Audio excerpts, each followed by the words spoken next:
Assalamualaikum warahmatullahi wabarakatuh. Waalaikumsalam warahmatullahi wabarakatuh. Selamat siang anak-anak semuanya. Selamat siang, Pak. Apa kabar? Baik. Oh, alhamdulillah. Baik, sebelum kita mulai pembelajaran pada hari ini, mari kita awali dengan berdoa agar senantiasa kita semua diberikan kesehatan dan ilmu yang bermanfaat. Silahkan untuk ketua kelas memimpin doa. Baik, Pak. Sebelum kita memulai kegiatan belajar mengajar kali ini, angka baiknya kita awali dengan berdoa sesuai dengan agama dan masing-masing. Berdoa dimulai.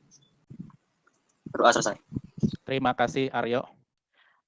Pada hari ini yang tidak hadir siapa? Dari 13 anak. Akila ada? Ada, Pak. Theodora? Hadir, Pak. Floreta? Hadir, Pak. Imiko? Hadir, Pak. Fadli Al-Fatih? Hadir, Pak. Juga.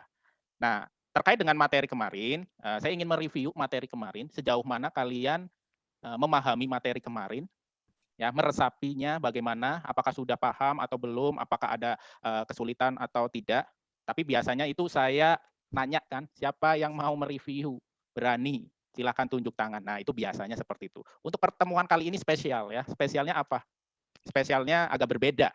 Nah, agak berbeda. Silahkan kalian membuat satu pertanyaan saja, satu pertanyaan terbaik beserta jawabannya terkait dengan materi minggu yang lalu atau pertemuan sebelumnya. Silahkan.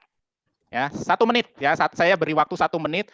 Kalian membuat satu pertanyaan beserta jawabannya terkait dengan materi sebelumnya. Silahkan. Kalau sudah, coba. Ya nih, Hanif nih, Hanif.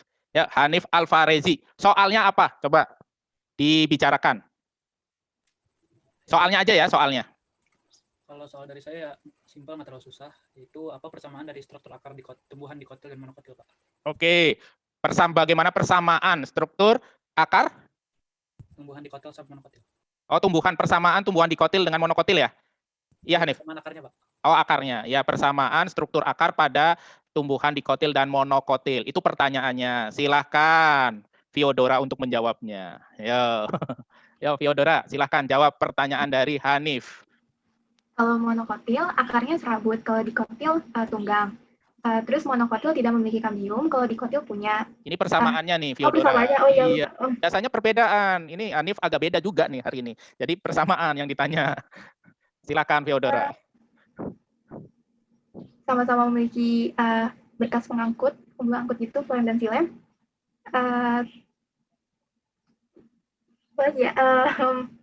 Strukturnya sama sih, kayak sama-sama batang, akar, daun. Tuh. Oke, gimana Hanif? Silakan Hanif. Coba Hanif jelaskan atau tambahkan itu jawaban dari Theodora benar atau salah. Atau kalau ada yang kurang, silakan ditambahi. Ya, jawabannya itu benar, Pak. Cuma terlalu kayak, kalau jawaban saya kan kayak general aja gitu. Soalnya kan akar monokotil sama dikotil itu cenderung sama. Jadi terdirinya atas yang general aja kayak epidermis, cortex, endodermis, sama stele gitu, Pak. Sama-sama memiliki epidermis, korteks, terus endodermis dan stele. Iya, gitu ya. Iya, mungkin tambahan sebenarnya nih Hanif. Jadi selain apa yang dijawab oleh Theodora terkait dengan berkas pengangkut, ya Hanif ya. Jadi sama-sama memiliki berkas pengangkut silem dengan floemnya, dan struktur anatomi dari akarnya memiliki epidermis, korteks, endodermis dan stele. Begitu ya. Ini terkait dengan persamaan. Oke, nah pada hari ini saya masih ingin kita bersama mempelajari terkait dengan materi jaringan tumbuhan. Ya. Masih ke jaringan tumbuhan. Sudah terlihat? Ya. Sudah ya. Nah, kompetensi dasarnya adalah ada 3.3 menganalisis keterkaitan antara struktur sel pada jaringan tumbuhan dengan fungsi organ pada tumbuhan. Sedangkan kompetensi 4.3-nya yaitu menyajikan data hasil pengamatan struktur jaringan dan organ pada tumbuhan. Nah, pada hari ini kita masuk ke kompetensi 3.3 nih. Saya ingin tampilkan sebuah video ya, sebuah video terkait dengan kultur jaringan. Mohon untuk disimak video ini karena nanti ada kaitannya dengan diskusi pada hari ini. Ya. Kultur jaringan ini sangat sulit, mahal dan sebagainya. Memang cocok buat masyarakat, apalagi masyarakat bawah dan sebagainya. Nah, berdasarkan pengalaman kita yang tadi itu dari tahun 94, memang betul sekali bahwa untuk masyarakat kecil itu tidak mungkin untuk bisa menelan itu semua, menganalisa semua. Tapi kalau mereka diberi contoh, dilatih mengerjakan, mereka sanggup. Gitu. Bahkan lulusan SD pun atau tidak sekolah pun, itu pegawai saya ada yang itu mereka terampil sekali. Gitu. Jadi kalau mereka dilatih mengerjakan, ya mereka bisa. Tapi jangan disuruh untuk berpikir, untuk menganalisa kan gitu. Kalau hanya untuk melakukan bisa. Nah, berkaitan dengan itu maka kita membuat suatu konsep namanya program inti plasma. Pengembangan kultur jaringan berdasarkan inti plasma. Semua teknologi itu kita setting. Yang susah-susah kita atur. Mereka hanya melaksanakan. Kayak ibu-ibu Makodes itu, mereka tampil untuk banyak kan gitu ya. Tapi jangan disuruh memasarkan. Mereka hanya terbaik gitu, hebat. Kan, gitu. Untuk membudidayakan memperbanyak hebat. Tapi kita harus support bagaimana memasarkan dan sebagainya. Nah, itu dibantu oleh link Exaplora. Jadi Exaplora memasarkan mereka dan sebagainya. Ada pelatihan, mereka sudah jadi instruktur. Nah, sekarang juga kita sedang mengembangkan pola-pola seperti itu. Kita sedang mendapatkan bantuan dari Dinas Pertanian Kabupaten untuk membantu kelompok tani tanaman buah, khusus alpukat di Sukahati. Itu mereka sudah adakan lab dan sebagainya, dan nanti program tahun depan rencananya akan pelatihan. Tapi kita sudah jalan dengan petani mereka. Kita sudah pernah memberikan pelatihan mereka dan mereka semangat sekali. Iya, selesai ya videonya. Ini adalah video terkait dengan kultur jaringan. Ya, kultur jaringan sekali lagi merupakan penerapan dari sifat totipotensi pada tumbuhan. Nah, kalau kalian lihat emak-emak aja bisa, benar nggak? Apalagi kalian, saya yakin sangat bisa. Ya. Nah, ini ada wacananya, ada 2 wacana yang nanti kalian pecahkan bersama dalam diskusi kelompok. Ya, ini ada 2 wacana terkait dengan kultur jaringan. Kemudian ini adalah masalah-masalahnya, ada kurang lebih 10 masalah yang harus kalian pecahkan dan diskusikan di dalam diskusi kelompok kalian. Ya, waktu diskusi kalian kurang lebih 10 menit ya, 10 menit. Silakan nanti kalian diskusikan bersama dengan kelompok kalian masing-masing. Nah, untuk kelompoknya ini berbeda dengan pertemuan sebelumnya, tapi di sini hanya akan ada 2 kelompok aja sesuai kelas kalian masing-masing, A dan B. Itu ya gambarannya. Sebelum kalian berdiskusi di ruang breakout room kalian masing-masing, ada yang ingin ditanyakan? Tidak ada? Kalau tidak ada, pesan saya silahkan masing-masing kelompok nanti masuk dan selesaikan beberapa permasalahan tadi, dan setiap anak harus menguasai permasalahan tersebut. Ya, nanti kita diskusikan bersama. Ini berbeda nih, bukan dipresentasikan, tapi nanti akan kita diskusikan bersama dengan teknik NHT, numbering head together. Itu apa? Nanti saya jelaskan setelah kalian selesai dalam diskusi kalian, biar kalian penasaran, surprise. Baik, langsung saja kalian untuk melakukan diskusi kelompok di ruang breakout room-nya masing-masing. Selamat berdiskusi. Oke, sudah hadir semua ya, sudah hadir semua di main room. Alhamdulillah. Kalian sudah menyelesaikan diskusi kelompok terkait dengan kultur jaringan. Untuk selanjutnya saya jelaskan terkait dengan diskusi NHT, number head together. Maksudnya adalah bahwa kalian sudah tahu terkait dengan nomor-nomor kalian masing-masing ya. Yang tadi saya sudah katakan ada nomor ajaib kalian masing-masing.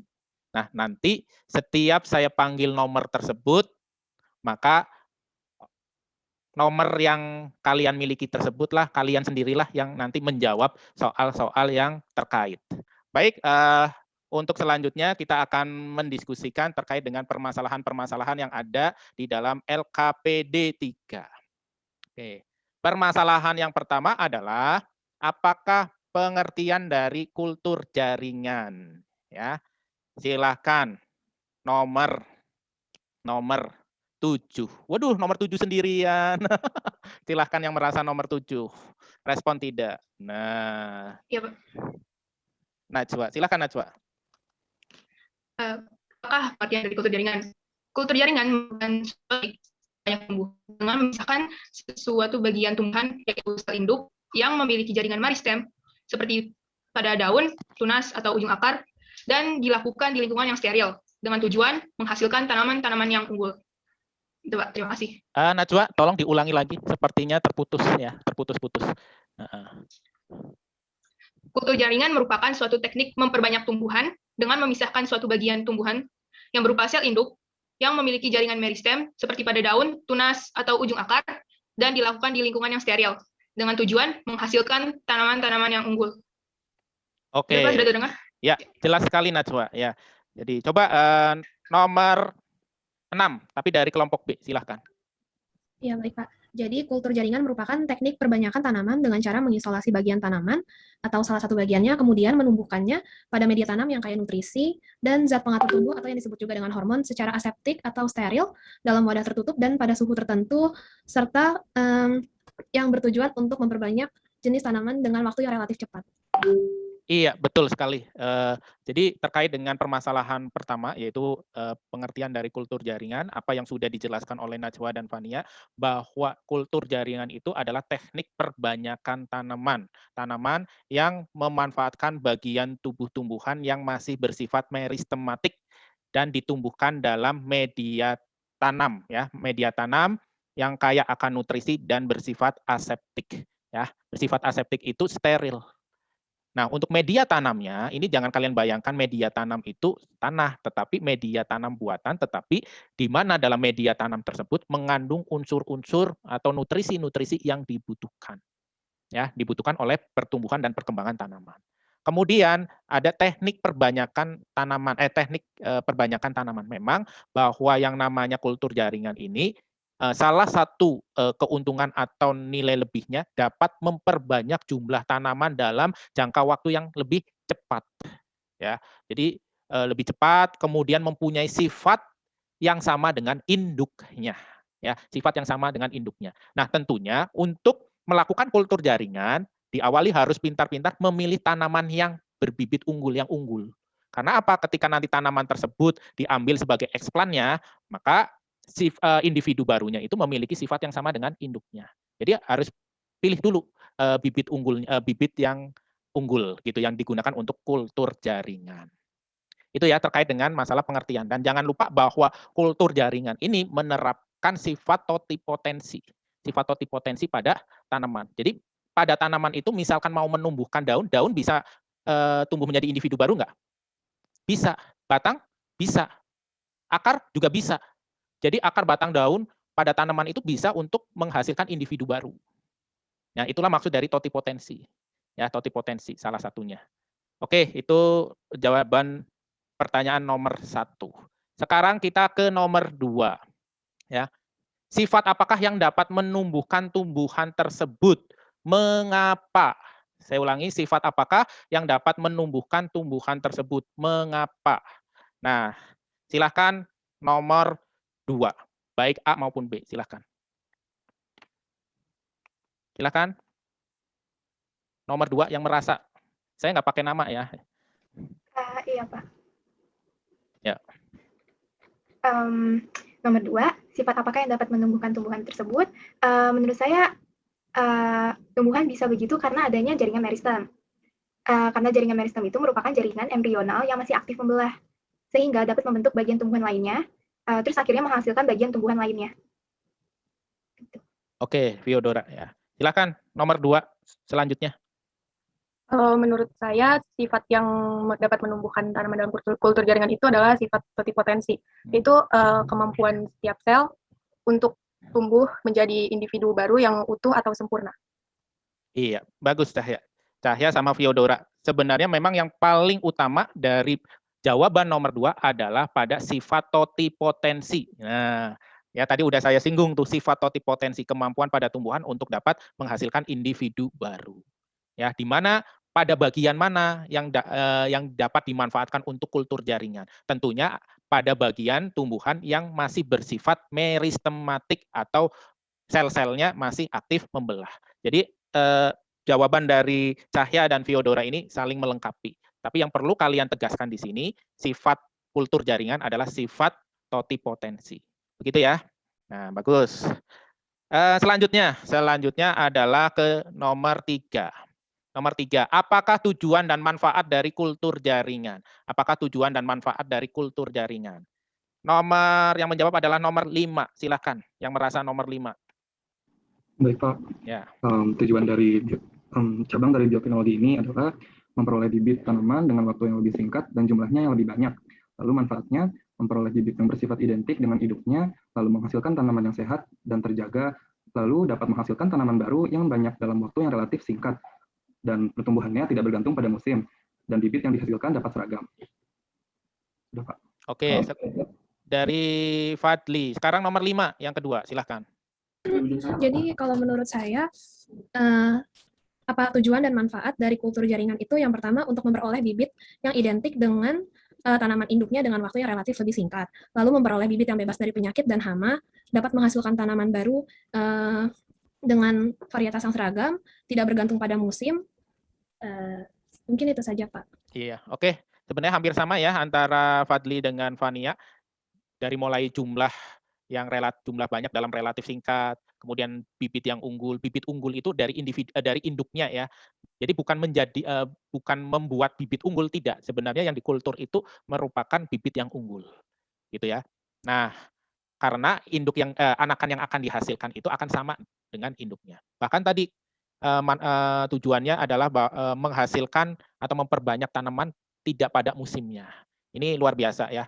Ini salah satu solusi ke depan ya terkait dengan masalah krisis pangan. Jadi krisis pangan itu sebenarnya di dunia ini menjadi salah satu momok ke depan. Bukan hanya pandemi aja sekarang masalah, tetapi krisis pangan. Dengan adanya bioteknologi bisa jadi salah satu solusi untuk menghadapi krisis pangan. Alhamdulillah pembelajaran pada hari ini luar biasa hebatnya karena kalian semangat dan aktif dari dalam berdiskusi. Sebelum saya akhiri, saya memberikan informasi terkait pertemuan selanjutnya adalah kita akan ulangan ya. Jadi silahkan pelajari materi yang kita pelajari dari awal sampai pada hari ini. Kemudian untuk LKPD yang ketiga ini, setelah ini silahkan kalian rapihkan kembali dan upload ke dalam psikologi. Ya, silahkan diupload ke dalam psikologi.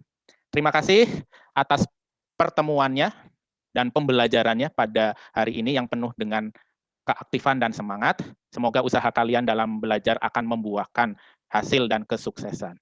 Quote pada hari ini adalah, jadilah dirimu sendiri, ekspresikan dirimu sendiri, yakinlah pada dirimu sendiri, jangan pergi dan mencari kepribadian sukses dan menduplikasikannya.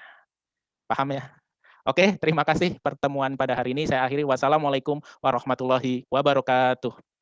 Waalaikumsalam Waalaikumsalam warahmatullahi wabarakatuh. Waalaikumsalam warahmatullahi wabarakatuh. Terima kasih semuanya. Terima kasih, Pak. Ya, Alhamdulillah selesai ya, Pak Syukur. ya Bu. Keluar. Perjabatan kita ya,